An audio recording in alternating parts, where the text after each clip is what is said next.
আগায় আগায় ওই জায়গাতে খাওয়া দেবো। সাহস বাইরে গেছে একেবারে, গরম খাবার ও টানাটানি করতেছে। কাটা খেতে পারো? কাটা খেতে পারো? দেখি তো, খাও দেখি, কাটা খেতে শিখছো নাকি? হুম, খেতে পারো? কে খাবে এটি? টুসু, দাঁড়াও একটু ভাত দিয়ে ভালো করে মাইকে দে বাবা। এই খাওয়ানটা কে খাবে? চাটন করে খাও, ঠিক আছে? যদি সবজি খাওয়ান খাও তাহলে তোমাকে একটা থ্যাংক ইউ দিব। কি দিব? কি দিব টুসু? একটা থ্যাংক ইউ হবে তোমার জন্য। না, ও কাটার লেগে যাইতেছে, ও বলে কাটা খাইতে পারবো। এই যে এইটি খাও তুমি, তোমার কাটা খাওয়া লাগবে না। নাও এটি নাও, নাও। আশ্চর্য তো।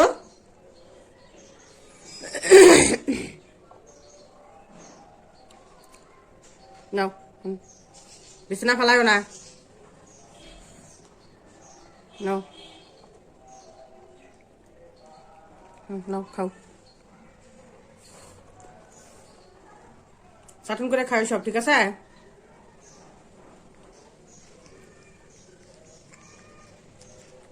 দেখি আজকে টুসুর সাথে প্রতিযোগিতা হবে, একটা পুরস্কার দেওয়া হবে টুসু যদি সবটি খাওয়ান খাইতে পারে, ঠিক আছে? দেখি পুরস্কার জিততে পারে কিনা টুসুমণি খাওয়ানোর কুইরে।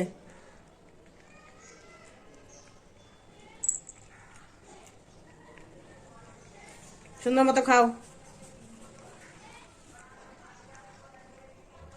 কি দেখতেছে এদিক ওদিক খাওয়া থিয়া? ঘরে কেউ নাই, বাবাও নাই তো তোমার, তোমার বাবা অফিসে চলে গেছে। আমরা মা ছেলে দুজনেই তো আছি। বিড়ালে খাওয়ান পালে মানে হাম হাম করে খায়, শেষ দিয়ে দেয়, মারামারি করে খায়, আর ওর ভিতরে কোনো ফিলিংস নাই খাওয়ার। খাইব গুনে গুনে একটা একটা দুটে দুটে করে, মনে হয় বেশি উঠে গেল গালির মধ্যে নাকি। এই অবস্থা ওর। ভাঙ্গাচুরা আসার সময় পাইল না গো। ভাঙ্গাচুরা টিন ভাঙ্গা আসতেছে, বেড়া ভাঙ্গা আসতেছে। দুশ্মনী, টিন ভাঙ্গা আছে তোমার, বেড়া ভাঙ্গা আছে? তাড়াতাড়ি খায় না তো। আমরা ছোটবেলায় গ্রামের বাড়িতে তো মানে জঙ্গলে বাড়ির, আমাদের ভাষায় আর কি আমরা পাগার বলি, তো বাড়ির পাগারে অনেক কাঁচের বোতল বা হচ্ছে লোহা, নানান ধরনের সামগ্রী আর কি করে থাকতো।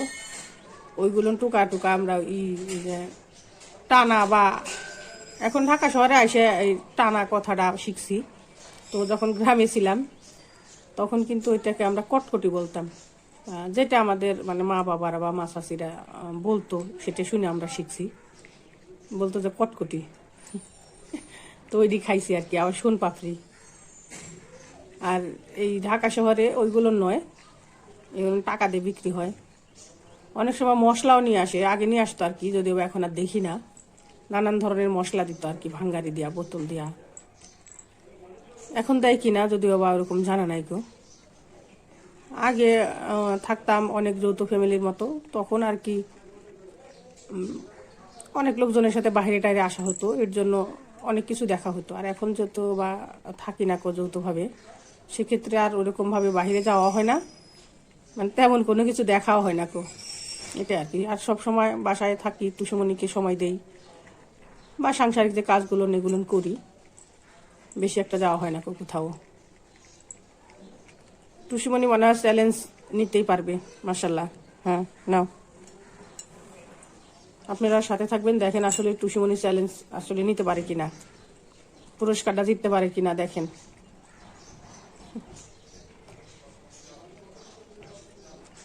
দেখি টুসুমণি চ্যালেঞ্জটা গ্রহণ করতে পারো কিনা, তুমি পুরস্কার জিততে পারো কিনা, দেখা যাবে কিন্তু আজকে, ঠিক আছে?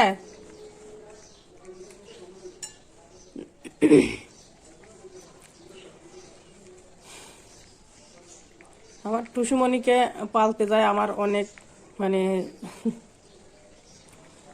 কি বলবো, এখানে অনেক বিপদের সম্মুখীন হইতে হয়েছে।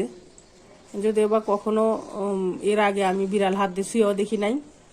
আমার টুসুমণিকে আমার মনে হয় যে ফার্স্ট টাইম আমি মানে আদর করার জন্য ধরছি।